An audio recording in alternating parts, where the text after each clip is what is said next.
Picture this. You're walking through a dark forest, completely lost, when suddenly you meet the ghost of a famous Roman poet.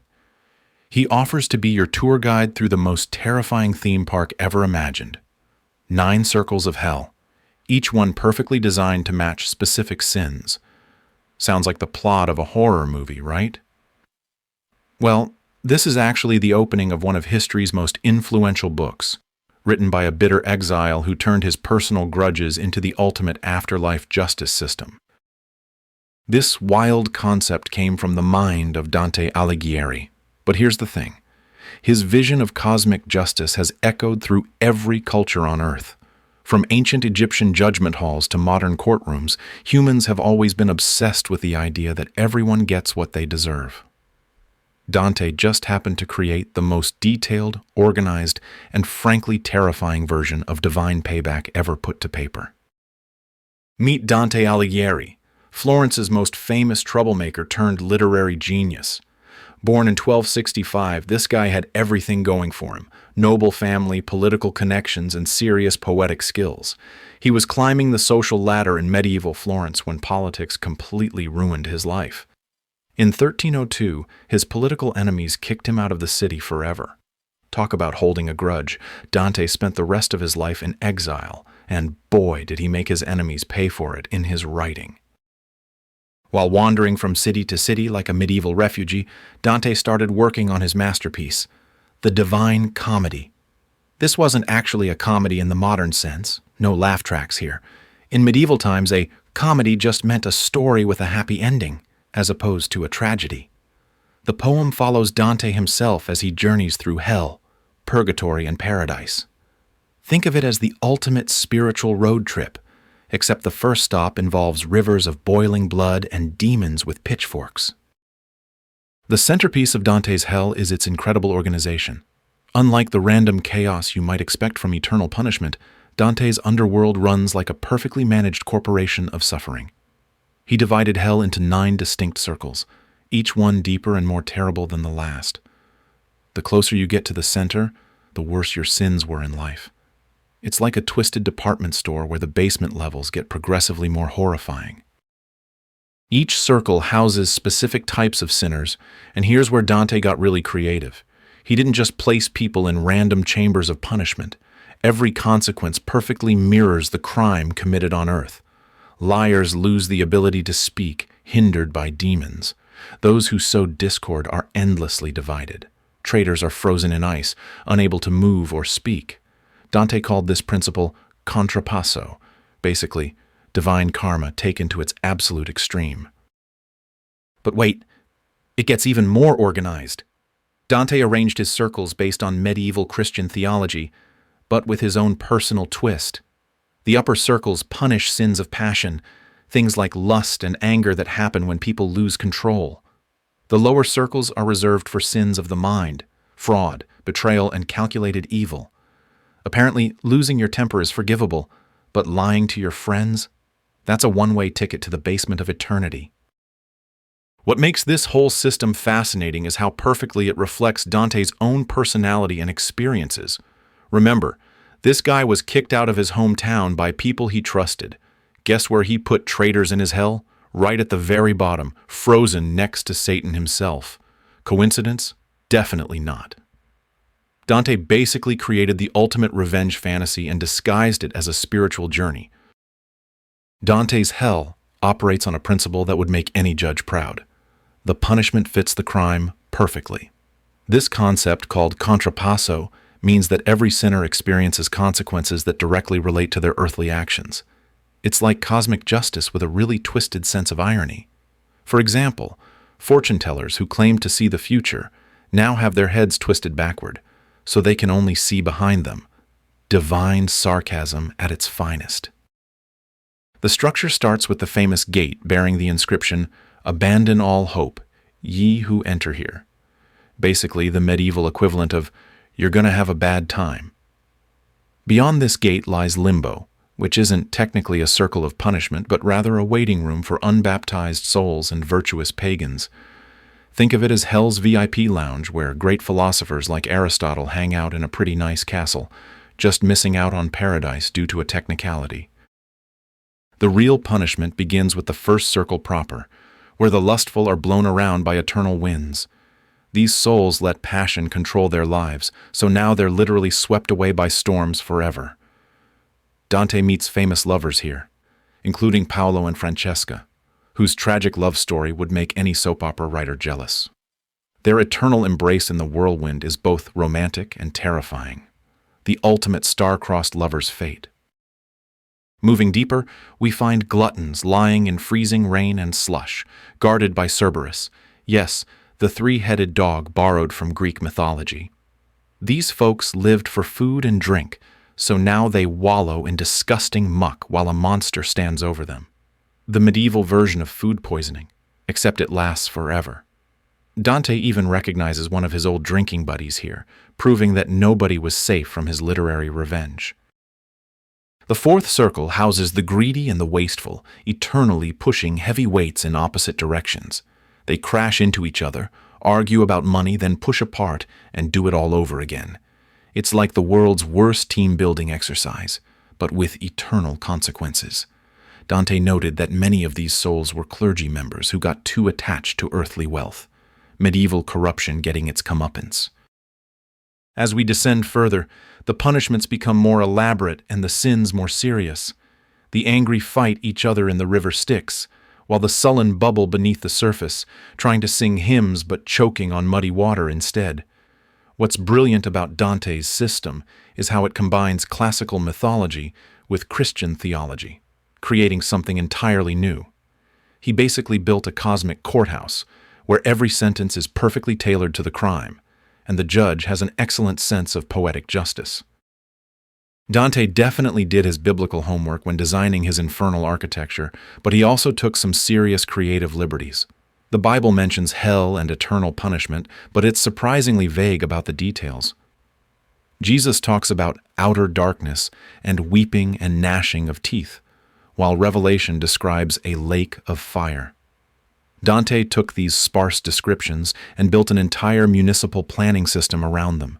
It's like someone gave him a rough sketch and he came back with detailed blueprints for a supernatural prison complex. The concept of different levels of punishment actually has biblical roots. Jesus himself mentioned that some towns would face worse judgment than others, and Paul wrote about different degrees of glory in heaven. Dante simply flipped this concept and applied it to hell, creating his famous circles.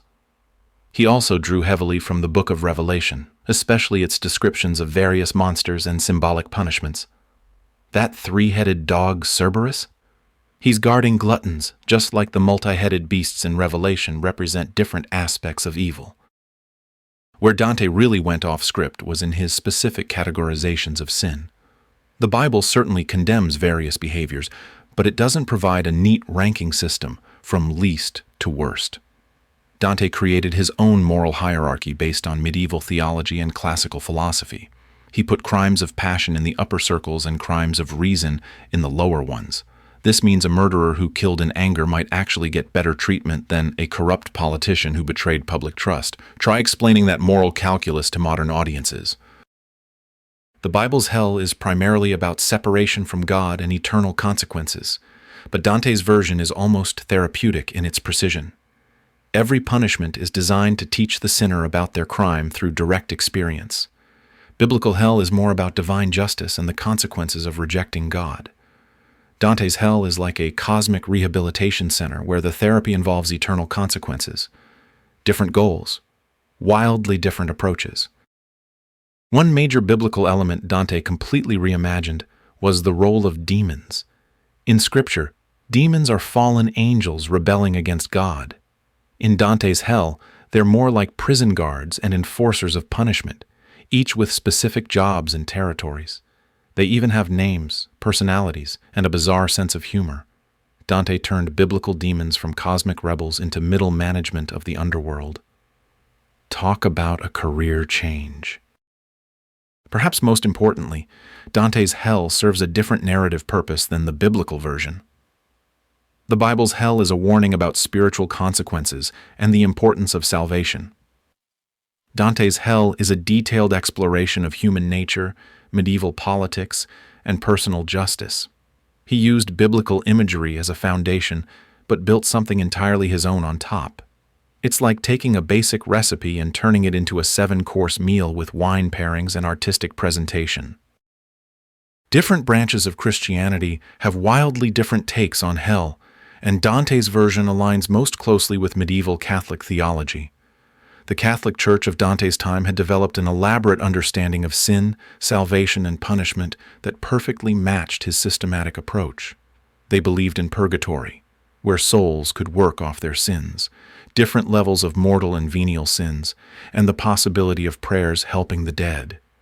Dante basically took official Catholic doctrine and turned it into an epic adventure story. Catholic theology emphasizes the importance of both faith and good works for salvation, which explains why Dante's hell contains so many different types of punishment for different types of behavior. The Church taught that some sins were worse than others, and that punishment should fit the crime. This created the perfect theological framework for Dante's elaborate justice system. Plus, medieval Catholics loved allegory and symbolic meaning, so Dante's poetic approach would have felt familiar and orthodox to most readers. The concept of purgatory is especially important in Catholic thought, and Dante devoted an entire section of his poem to it. This middle ground between heaven and hell reflects the Catholic belief that most souls need purification before entering paradise. Protestant reformers would later reject this idea entirely, but for medieval Catholics, it made perfect sense.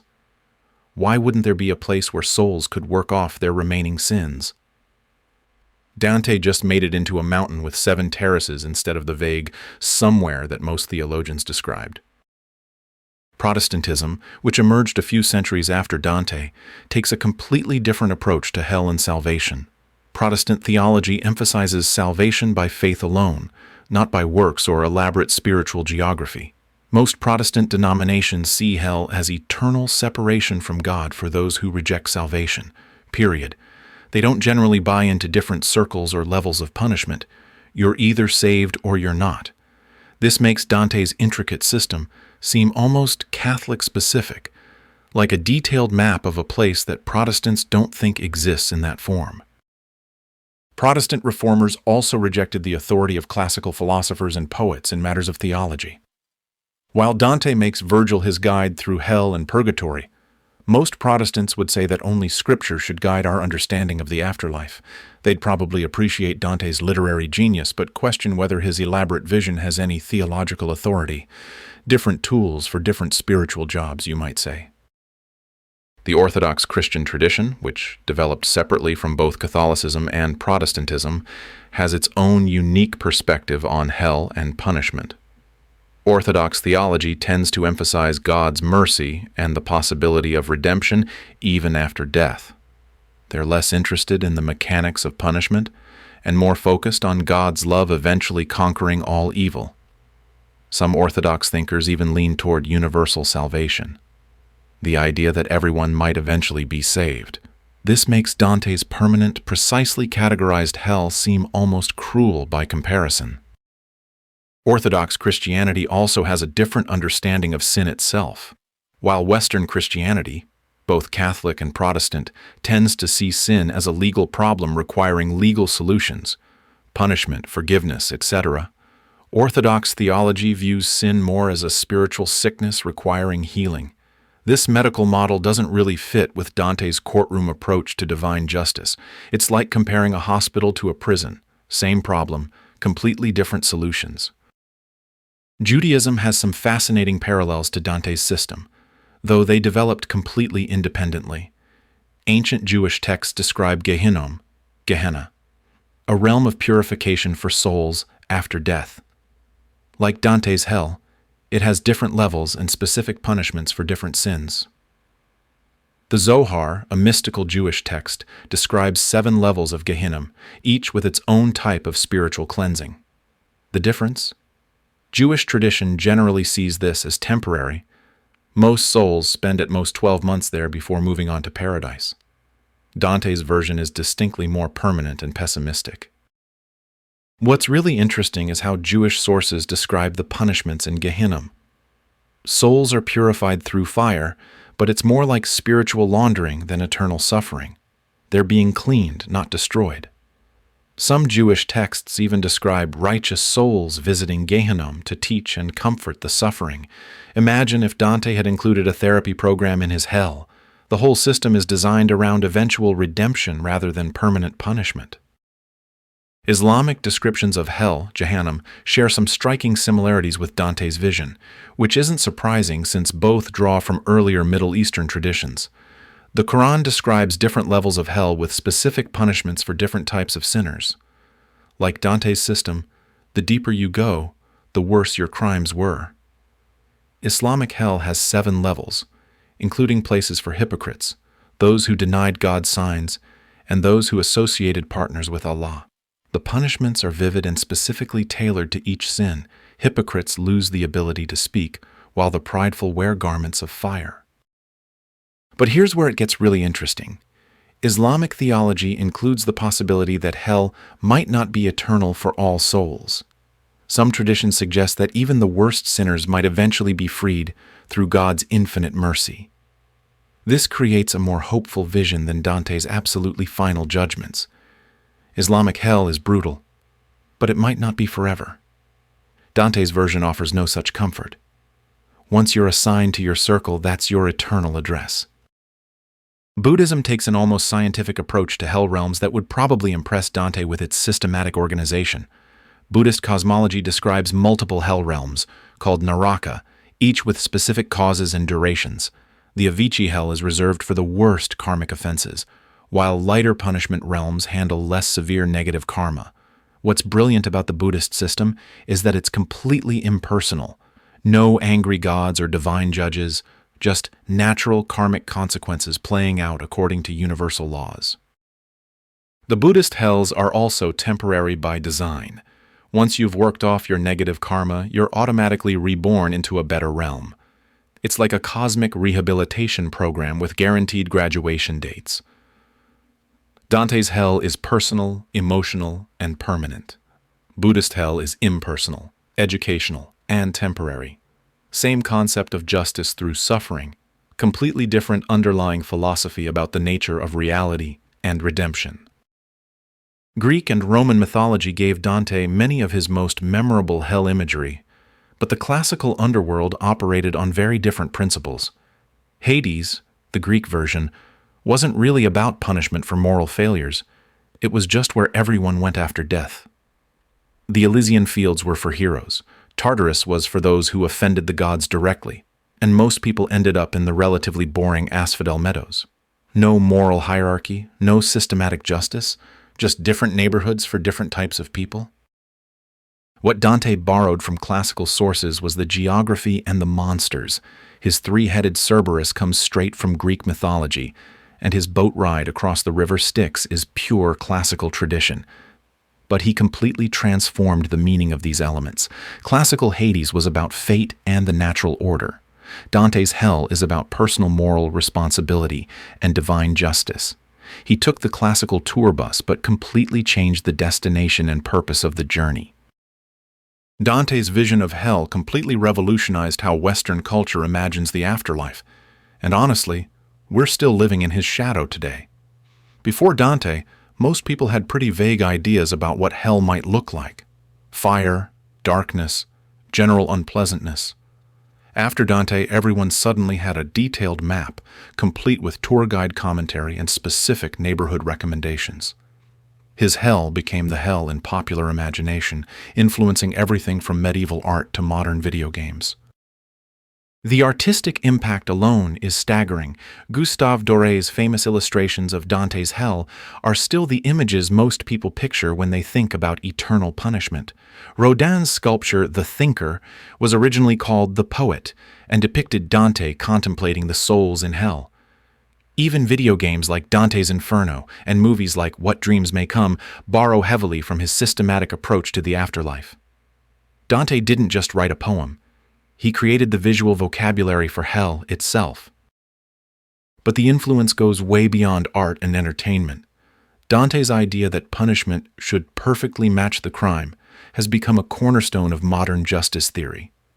When we talk about poetic justice, or getting what you deserve, we're echoing Dante's principle of contrapasso.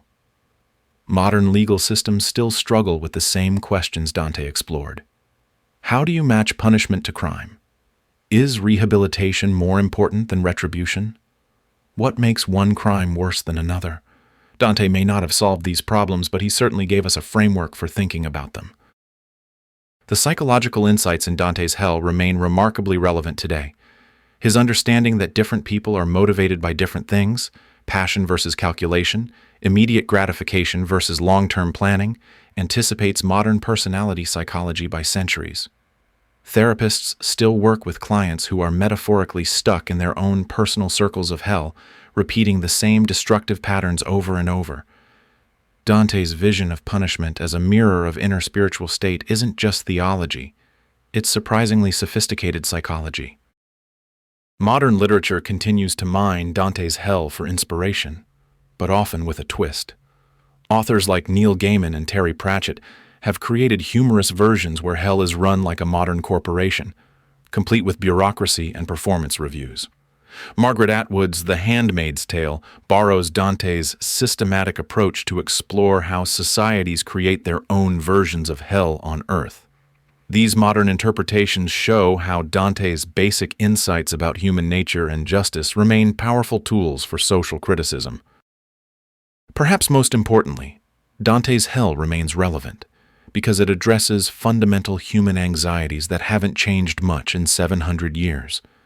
We still worry about whether justice exists in the universe.